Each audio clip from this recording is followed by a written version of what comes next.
कृतांत में एक बार फिर से स्वागत है। चलिए आज चलते हैं प्राचीन दंडकारण्य वन की गहराइयों में। सोचिए, एक ऐसी जमीन जहां एक तरफ ऋषि तपस्या करते हैं तो दूसरी तरफ राक्षसों का राज चलता है। और बस यहीं पर एक वचन की परीक्षा होने वाली थी। एक ऐसा वचन जो आगे चलकर इतिहास की सबसे बड़ी युद्धों में से एक को जन्म देगा।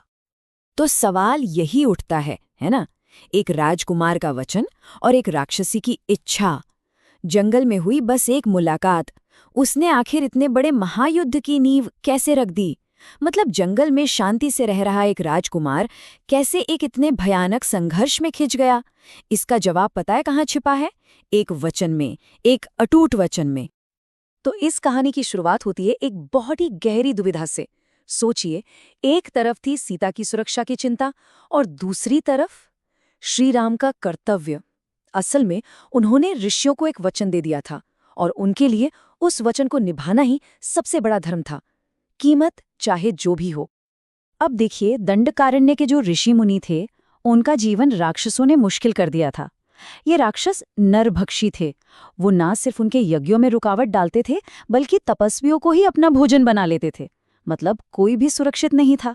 और जब अपनी रक्षा का कोई और रास्ता नहीं दिखा तो वो सब अपनी आखिरी उम्मीद लेकर श्री राम की शरण में पहुंचे। और श्री राम का जवाब सुनिए। उन्होंने सीता से कहा, मैं अपने प्राण त्याग सकता हूं, यहां तक कि तुम्हें और लक्ष्मण को भी, लेकिन मैं अपना वचन कभी नहीं तोड़ सकता, विशेषकर जो ब्राह्मणों को दिया गया हो। ये सिर्फ कोई दिलासा नहीं था, ये एक अटूट प्रतिज्ञा थी। इस एक वाक्य ने सब कुछ साफ कर दिया था कि उनके लिए वचन का मान जीवन, प्रेम, परिवार सबसे बढ़कर था। और बस यहीं से घटनाओं का वो सिलसिला शुरू हो गया जिसे फिर कोई नहीं रोक सकता था। तो अब अपने वचन को पूरा करने के लिए श्री राम, लक्ष्मण और सीता जंगल में और भी अंदर और भी गहराइयों में उतरते चले गए। उनका एक ही लक्ष्य था, महान ऋषि अगस्त्य तक पहुंचना। एक ऐसे ऋषि जिनकी शक्ति और ज्ञान की कोई सीमा ही नहीं थी। देखिए, अगस्त्य मुनि कोई आम ऋषि नहीं थे। अरे, उनकी तपस्या और शक्ति के किस्से तो तीनों लोकों में मशहूर थे। कहते हैं उन्होंने विंध्य पर्वत को बढ़ने से रोक दिया था और तो और पूरे समुद्र को पी गए थे। तो जाहिर है उनका आशीर्वाद मिलना मतलब एक तरह से दैवीय स्वीकृति मिलना था। और अगस्त्य मुनि ने उन्हें निराश भी नहीं किया। उन्होंने श्री राम को सौंपा देवताओं का शस्त्रागार, विष्णु का दिव्य धनुष, ब्रह्मा का वो बाण जो कभी चूकता नहीं, दो ऐसे तरकश जो कभी खाली नहीं होते, और एक दिव्य सोने की मूठ वाली तलवार। अब सोचिए, श्री राम सिर्फ एक राजकुमार नहीं रह गए थे, वो अब धर्म की रक्षा के लिए देवताओं के चुने हुए योद्धा बन चुके थे। अगस्त्य मुनि की सलाह मानकर तीनों एक नए घर की तलाश में आगे बढ़े और वो पहुंचे पंचवटी। पंचवटी एक ऐसी जगह जो किसी आने वाले बड़े तूफान से पहले की खामोशी जैसी थी, एक शांत, सुकून भरा बसेरा। वहां गोदावरी नदी के किनारे लक्ष्मण ने अपने हाथों से एक बहुत ही सुंदर कुटिया तैयार की। सोचिए वो नज़ारा, गोदावरी का किनारा, चारों तरफ शांति और परिवार का साथ। कुछ वक्त के लिए तो ऐसा लगा मानो वनवास का सारा कष्ट खत्म हो गया हो और एक शांत घरेलू जिंदगी फिर से शुरू हो गई हो। और इस सुकून को और बढ़ाने के लिए उन्हें एक संरक्षक भी मिल गया। कौन? जटायु, महान गिद्ध राजा, जो उनके पिता दशरथ के पुराने मित्र थे। उन्होंने वचन दिया कि जब भी राम लक्ष्मण दूर होंगे वो सीता की रक्षा करेंगे। तो अब सुरक्षा का एक और घेरा तैयार हो चुका था। लेकिन ये शांति ज्यादा दिन टिकने वाली नहीं थी। अचानक पंचवटी के उस सुकून में एक ऐसी शक्ति आ धमकी जो अपने साथ सिर्फ और सिर्फ विनाश लेकर आने वाली थी। और वो थी रावण की बहन राक्षसी शूर्पणखा। उसका और श्री राम का आमना सामना। समझिए कि दो दुनियाओं का टकराव था।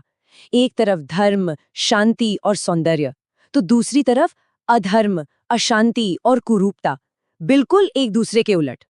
शूर्पणखा ने बिना किसी लाग लपेट के अपनी बात सामने रख दी। उसने कहा, मैं शूर्पणखा हूं, मैं तुम्हें अपने पति के रूप में चाहती हूं। ये बदसूरत मानव स्त्री तुम्हारे योग्य नहीं है। मैं उसे खा जाऊंगी और हम एक साथ जंगल में घूमेंगे। मतलब उसने सिर्फ श्री राम के सामने शादी का प्रस्ताव ही नहीं रखा, बल्कि सीता के लिए अपनी नफरत और हिंसक इरादे भी बिल्कुल साफ कर दिए। और शूर्पणखा की बस इसी एक मांग ने एक अजीब सी मुलाकात को एक जानलेवा टकराव में बदल दिया।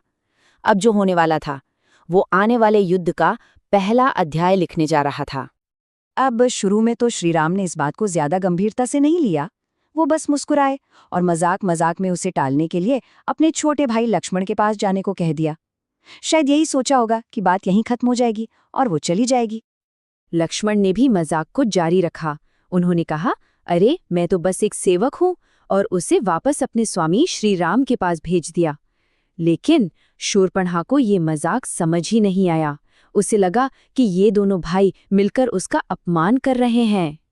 बस इस बार बार के इनकार से वो बुरी तरह अपमानित महसूस कर रही थी, और अब शूर्पणखा का असली राक्षसी रूप सामने आ गया। गुस्से में उसने चिल्लाकर कहा, मैं तुम्हारी आंखों के सामने इस सीता को खा जाऊंगी और तुम्हें अपना बना लूंगी। और ये कहकर वो सीता पर झपटी।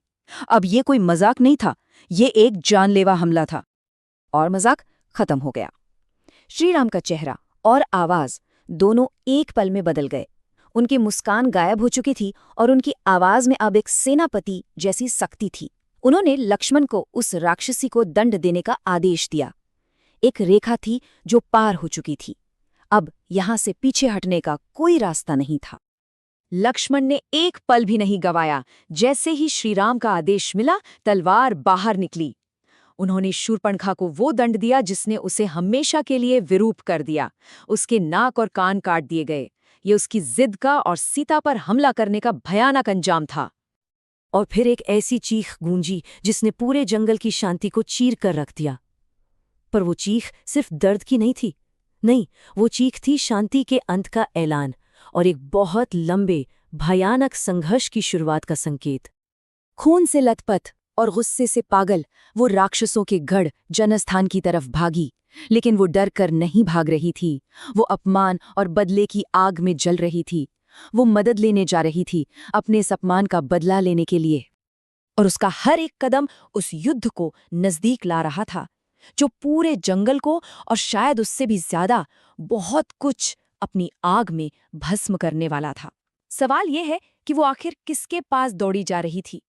ऐसा कौन था जिसके पास वो इंसाफ मांगने नहीं बल्कि विनाश की भीख मांगने जा रही थी? इस सवाल का जवाब हमें मिलेगा अगली कड़ी में। इस महागाथा के सफर में हमारे साथ बने रहने के लिए इस प्रस्तुति को लाइक और शेयर जरूर करें। और हाँ, कमेंट में हमें बताइए कि कहानी के किस हिस्से के बारे में आप आगे जानना चाहेंगे। युद्ध तक ले जाने वाले इस रास्ते पर आगे बढ़ने के लिए सब्सक्राइब करना बिल्कुल मत भूलिएगा।